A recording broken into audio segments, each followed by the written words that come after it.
Hi friends, daily അപ്ഡേറ്റിലേക്ക് എല്ലാവർക്കും സ്വാഗതം. നാളെയും തുടർന്നുള്ള ദിവസങ്ങളിലും നിങ്ങൾ ശ്രദ്ധിക്കേണ്ട വളരെ പ്രധാനപ്പെട്ട കാര്യമാണ് ഈ ഒരു വീഡിയോയിൽ വ്യക്തമാക്കുന്നത്. വീഡിയോ മുഴുവനായിട്ടും കാണുക. ആദ്യമായിട്ട് കാണുന്ന സുഹൃത്തുക്കൾ ചാനലൊന്ന് സബ്സ്ക്രൈബ് ചെയ്ത് ബെല്ലൈക്കൺ എനേബിൾ ചെയ്ത് വെക്കുക. 13,500 ഭൂമിയില്ലാത്ത ആളുകൾ നാളെ ഭൂ ഉടമകളാകും. സംസ്ഥാനതല പട്ട വിതരണ ഉദ്ഘാടനം നാളെ തൃശ്ശൂരിൽ നടക്കും. തൃശ്ശൂർ ടൗൺ ഹാളിൽ വെച്ച് നടക്കുന്ന ചടങ്ങ് മുഖ്യമന്ത്രി പിണറായി വിജയൻ ഉദ്ഘാടനം ചെയ്യും. റവന്യൂ മന്ത്രി കെ രാജനായിരിക്കും അധ്യക്ഷത വഹിക്കുക. സംസ്ഥാനത്ത് 13,500-ലധികം പട്ടയങ്ങളാണ് വിതരണം ചെയ്യുന്നത്. തൃശ്ശൂരിൽ 3,575, ഇടുക്കി 2,427, മലപ്പുറം 2,061, കോഴിക്കോട് 1,739, പാലക്കാട് 1,034, കണ്ണൂർ 830, കാസർഗോഡ് 589, എറണാകുളം 530, വയനാട് 406, ആലപ്പുഴ 108, കോട്ടയം 74, കൊല്ലം 58, പത്തനംതിട്ട 55, തിരുവനന്തപുരം 52 എന്നിങ്ങനെയാണ് ജില്ലകൾ തിരിച്ചുള്ള പട്ടയ വിതരണം.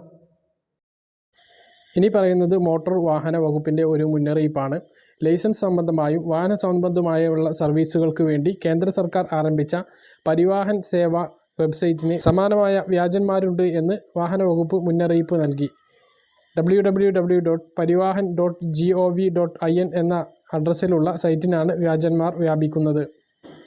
വാഹന സംബന്ധമായ സർവീസുകൾക്ക് വാഹൻ എന്ന പോർട്ടലും ലൈസൻസ് സംബന്ധമായ സേവനങ്ങൾക്ക് സാരഥി എന്ന പോർട്ടലുമാണ് അപേക്ഷകളും ഫീസും സ്വീകരിക്കുന്നത്. ഗതാഗത വകുപ്പിലെ സേവനങ്ങൾ രാജ്യവ്യാപകമായി പൂർണ്ണമായും ഓൺലൈനായതോടെയാണ് വ്യാജന്മാരുടെ രംഗപ്രവേശനം. ഇതിനകം നിരവധി ആളുകൾ ഇതിൽ വഞ്ചിതരായിട്ടുണ്ട് എന്നാണ് അധികൃതർ പറയുന്നത്. അപ്പോൾ പരിവാഹൻ സൈറ്റ് കൈകാര്യം ചെയ്യുന്ന ആളുകൾ ഇത് ഒറിജിനലാണ് എന്ന് ഉറപ്പുവരുത്തിയിട്ട് കൈകാര്യങ്ങൾ ചെയ്യുക, അല്ലെങ്കിൽ നിങ്ങളുടെ പണം നഷ്ടപ്പെടാൻ സാധ്യതയുണ്ട്. ഇനി ഇന്നത്തെ കോവിഡ് കണക്കും മറ്റ് അറിയിപ്പുകളും നോക്കാം. ഇന്ന് സംസ്ഥാനത്ത് 15,058 പേർക്കാണ് കോവിഡ് രോഗം സ്ഥിരീകരിച്ചത്. ടെസ്റ്റ് കുറച്ചതുകൊണ്ടാണ് കോവിഡ് രോഗികളുടെ എണ്ണം കുറവ്. ഇന്നലെ ഞായറാഴ്ച ആയതുകൊണ്ട് തന്നെ ടെസ്റ്റിൻ്റെ എണ്ണം കുറവാണ്. 91,885 ടെസ്റ്റുകളാണ് നടത്തിയത്. ടെസ്റ്റ് പോസിറ്റിവിറ്റി നിരക്ക് 16.39 ആണ്. 28,439 പേർ രോഗമുക്തി നേടി. 2,08,773 പേർ നിലവിൽ ചികിത്സയിലുണ്ട്. നാളെ അതിനിർണായകമായിട്ടുള്ള കോവിഡ് അവലോകന യോഗമുണ്ട്. ഇനി അവസാന ഇളവുകൾ കൂടി നാളെ ലഭിക്കും. സർക്കാർ സ്ഥാപനങ്ങൾ ഇനി ശനിയാഴ്ചയും പ്രവർത്തിക്കും. സർക്കാർ ജീവനക്കാർക്ക് കാർഡ് വഴിയുള്ള പഞ്ചിങ്ങും നിർബന്ധമാക്കി.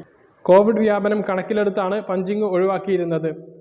മറ്റൊരു ഇളവുകൾ ഹോട്ടലുകൾക്കാണ്. ഹോട്ടലുകളിൽ ഇരുന്ന് ഭക്ഷണം കഴിക്കാനുള്ള അനുമതി നാളെ എന്തായാലും ലഭിക്കാൻ തന്നെയാണ് സാധ്യത. സിനിമാ തിയേറ്ററുകൾക്കുള്ള പ്രവർത്തനാനുമതി നാളെ ലഭിച്ചേക്കില്ല. കോവാക്സിൻ എടുക്കാൻ പോകുന്ന ആളുകൾക്ക് വളരെയധികം സന്തോഷം നൽകുന്ന ഒരു വാർത്തയാണ് ഇനി പറയുന്നത്. ഭാരത് ബയോടെക് നിർമ്മിച്ച കോവാക്സിന് ലോകാരോഗ്യ സംഘടനയുടെ അംഗീകാരം ഈ ആഴ്ച ലഭിക്കുമെന്നാണ് റിപ്പോർട്ട്. അംഗീകാരം ലഭിക്കുന്നതോടെ പ്രവാസികളുടെ പരാതികൾ പരിഹരിക്കപ്പെടും. കോവാക്സിൻ കയറ്റുമതിക്കും അംഗീകാരം സഹായകരമാകും. സംസ്ഥാനത്ത് വീണ്ടും ശക്തമായ മഴയ്ക്ക് സാധ്യതയുണ്ടെന്ന് കാലാവസ്ഥാ നിരീക്ഷണ കേന്ദ്രം അറിയിച്ചു. തിരുവനന്തപുരം ഒഴികെയുള്ള എല്ലാ ജില്ലകളിലും യെല്ലോ അലർട്ട് പ്രഖ്യാപിച്ചിട്ടുണ്ട്. ഒറ്റപ്പെട്ട ശക്തമായ മഴയ്ക്ക് സാധ്യതയുണ്ട് എന്നാണ് മുന്നറിയിപ്പ്. ബംഗാൾ ഉൾക്കടലിൽ രൂപം കൊണ്ട ന്യൂനമർദ്ദം അതിതീവ്ര ന്യൂനമർദ്ദമായി മാറിയതിൻ്റെ ഫലമാണ് സംസ്ഥാനത്ത് കാലവർഷം സജീവമാകുന്നത്. അടുത്ത 24 മണിക്കൂറിൽ വടക്ക് പടിഞ്ഞാറ് ദിശയിൽ സഞ്ചരിക്കുന്ന ശക്തമായ കുറഞ്ഞ തീവ്രതയുള്ള ന്യൂനമർദ്ദം ആവാൻ സാധ്യത കേന്ദ്ര കാലാവസ്ഥാ വകുപ്പ് അറിയിച്ചിട്ടുണ്ട്.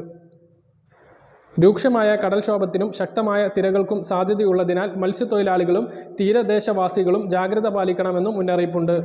ബീച്ചിൽ പോകുന്നതും കടലിൽ ഇറങ്ങുന്നതും ഒഴിവാക്കണം. വടക്കൻ കേരളത്തിലാണ് കൂടുതൽ മഴ കിട്ടുക എന്നാണ് കാലാവസ്ഥാ കേന്ദ്രം അറിയിക്കുന്നത്. കനത്ത മഴ തുടരുന്ന സാഹചര്യത്തിൽ വയനാട് ചെമ്പ്ര പീക്ക് വിനോദസഞ്ചാര കേന്ദ്രത്തിൽ സെപ്റ്റംബർ 15 വരെ സന്ദർശകരെ അനുവദിക്കില്ലെന്ന് സൗത്ത് വയനാട് DFO അറിയിച്ചു. അടുത്ത ദിവസങ്ങളിൽ വയനാട്ടിൽ യെല്ലോ അലർട്ട് പ്രഖ്യാപിച്ചിട്ടുണ്ട്. ഇതിൻ്റെ പശ്ചാത്തലത്തിലാണ് പ്രവേശന വിലക്ക്.